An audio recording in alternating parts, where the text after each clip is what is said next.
It's Ron. Thanks for stopping by. Happy New Year 2026. Day 2. And this is my first video of the year. And wow. I hope everybody had a great New Year's and Christmas. Yeah, 2025 was pretty awesome for me. I hope everybody, you know, feels the same about that. My 401k is very, very healthy right now. So I'm very grateful. So, yeah, I got a pretty good stack of vinyl to show today. I think I pulled out like, I don't know, it's a big stack. So, you're looking at that, and what it is, it's shrinking stickers. Now, I've done like 4 of these, I think, in the past, all 60s albums. And today's going to be 70s and 80s. So, we're going to be taking a look at these here very, very quickly. Alright, let's get started. I think I got 25, 26 albums here to show. And some are in shrink and some are not. But the thing they all have in common is stickers.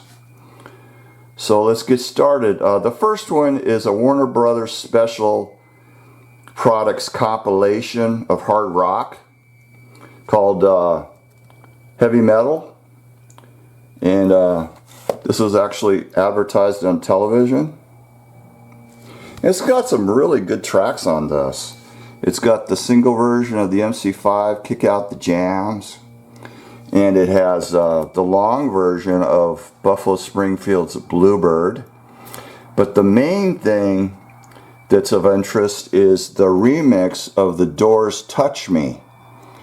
And they really boosted it up to give it a little more of a heavier sound without ruining the song.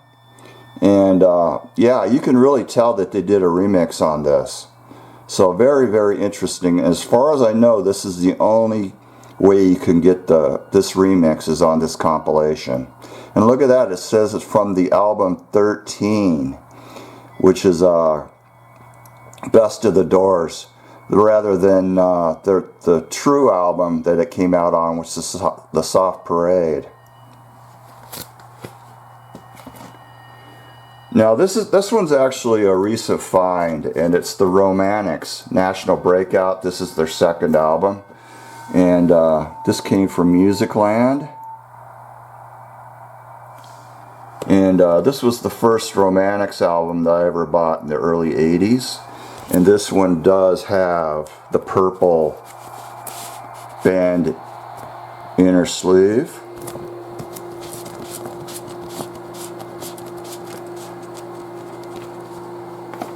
This next one was VCLT from Near Wild Heaven. And this album came from Peaches. And I didn't have any albums from Peaches, so this is very cool. And look at that, it was a price of $2.49 on it. It's pretty cheap, actually. It was a cutout, I guess. Yeah, it was a cutout. But yeah, still really cool to have that. And they were LA based, or California based. And they were a very, very big company. They had stores throughout the whole country. I don't believe there was any Peaches in Arizona, though. I don't ever remember any. So they were formed in 1975 and went bankrupt in 1981. This next one is Heart, Little Queen with the hype sticker. And this one came from Zips Records.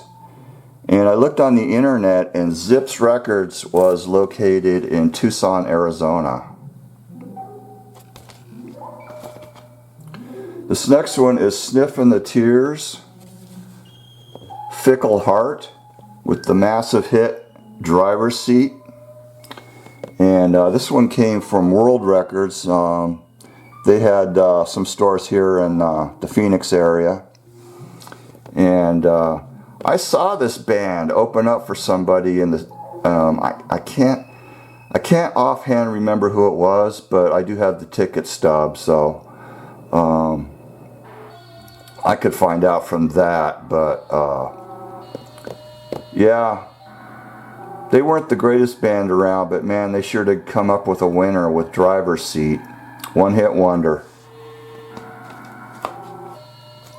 This next one is a B-52's Party Mix UK pressing with the scarce hype sticker, and that's pretty unique. I think the UK is probably the only country to put that sticker on this record.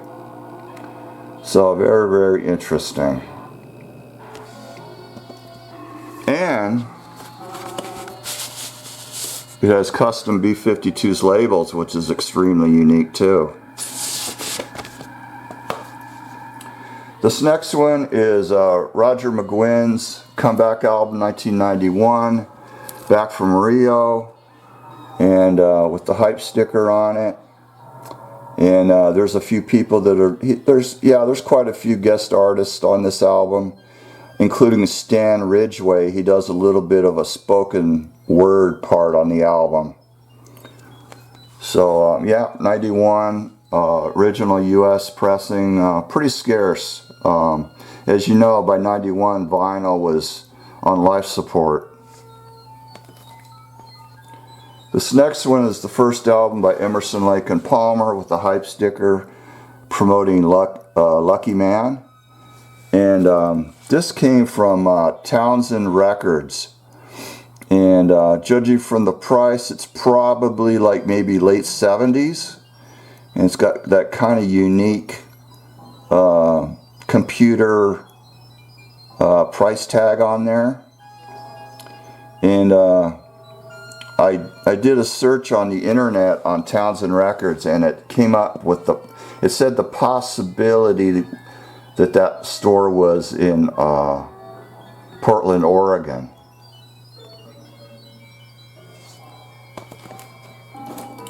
This next one is Crosby, Stills, Nash & Young, Deja Vu. And I got the millionth copy here. It's got a hype sticker, the gatefold cover, and it's still in the shrink. That's pretty scarce to find that. And look at the price at $2.35. Must have been on sale. But this is probably like maybe a mid-70s pressing, I would guess. This next one is Mom's Apple Pie, and I'm sure a lot of you know this record cover. It's infamous. It was banned, withdrawn, you name it. And yeah, they're not. I think this album basically sold for the album cover, to tell you the truth. And so it was out for a while. I don't know how long it was out. And then they withdrew it and did a censored, sanitized version of it. And this is it here. You see less of these than you do of the original. And you can see it's got some steps with barbed wire and the flag on there. And then there's a cop looking in the window, making sure that they're not showing, the lady's not showing anything dirty. But yeah, look at the sticker that's on it. So ears, I can't remember exactly what that stood for, but it was some sort of some sort of organization that would review records, and so that's what that is. They probably did musical reviews on certain albums, so that's what that is. But yeah, you just don't see this one around too much, being censored, and you certainly don't ever see that sticker. Now this next one is a 12-inch promo, The Inmates, Dirty Water. And this is actually a sticker that they got on the cover there, which is pretty cool. And this is the second album by the Liars, 1987. And it's got all kinds of stickers on it. Moby Disc.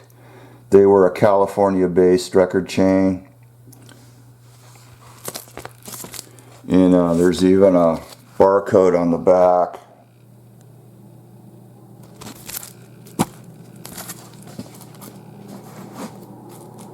This next one is The Animals' Greatest Hits Live. This came out after the Animals US 1983 tour, which I was lucky enough to see them. So I saw the original Animals in '83, and it's just got a hype sticker with some old hits listed on it. So yeah, I was a little disappointed in this album because it didn't have any of their new songs. It was just pure old stuff. This next one's Gary Wright, Dreamweaver, and it has this sticker. Now this sticker is very similar to that Warner Brothers double comp that I showed, other than it's got this paste over sticker on it. Other than that, they're very similar.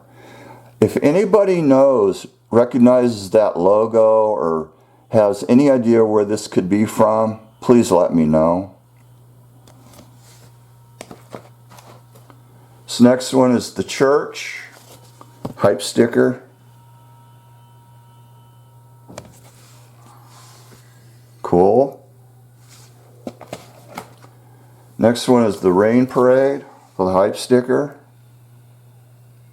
Really good live album from them. And there's the price. Vinyl Solution.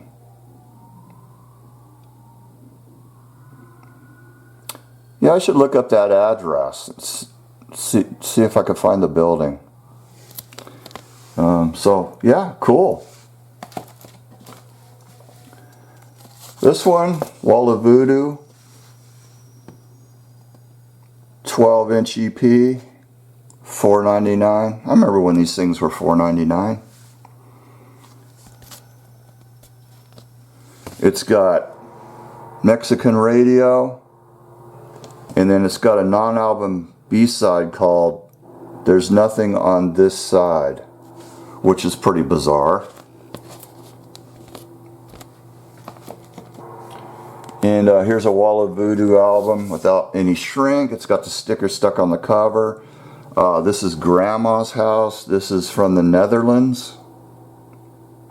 And it's basically just a collection of Wall of Voodoo songs. The original band with Stan. There's none of the later stuff on here.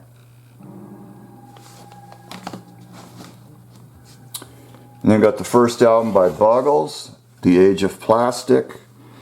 And this has got a hype sticker promoting Video Killed the Radio Star, which is the first promo video that MTV ever played. And then it has a promo sticker also on the front cover. This is a good album. They did another album but after this one, but it's nowhere near as good as this one. Okay, this is soundtrack for Eric Idle's Rutland Weekend. Let's see, it's called the Rutland Weekend Songbook, the Rutland Times. This was actually a BBC TV show, and it's got a hype sticker for Eric and Neil Innes. And this came out in 1976. Now, pretty cool thing about this is it's got some early Rutles stuff on here that was like 2 years before the Rutles came out. And it's got an early version of I Must Be in Love, which ended up on the in the movie and on the album. But this is a full-length alternate version of it. I'm pretty sure, if I remember correctly. I could be wrong, but I think it's probably a different version. And then it's got The Children of Rock and Roll by Ron Lennon, which is basically ended up as a Rutles song. And that ended up on the Rutles album called Good Times Roll. And if you notice in the credits, it lists Dirk, Stig, Nasty, and Kevin. So what they did was they changed Kevin to Barry.